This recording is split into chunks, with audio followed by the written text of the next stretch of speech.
Welcome back, everybody. Today I'm going to teach you how to create a contour offset path in Affinity Designer. This is a really useful technique for adding depth to your designs, creating outlines around shapes, or building layered effects that make your artwork stand out. First, you'll need to launch Affinity Designer on your computer. Once the application opens, go ahead and open your existing file or create a new file to work with. Now, take a look at the left sidebar where all your tools are located. You'll see the contour tool listed among the other design tools. Click on the contour tool to activate it. Once it's selected, click directly on the object you want to create a contour offset path for.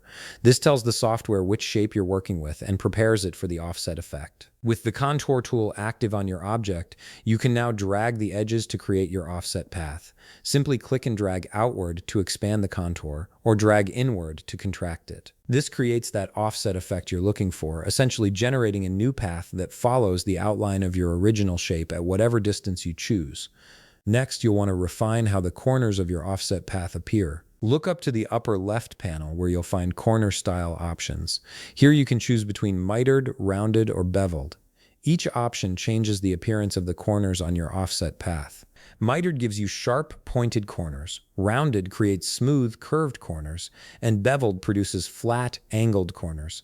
Pick whichever style best suits your design aesthetic. If you want to take your customization a step further, head over to the right panel and click on Stroke. This opens up additional styling options for your offset path.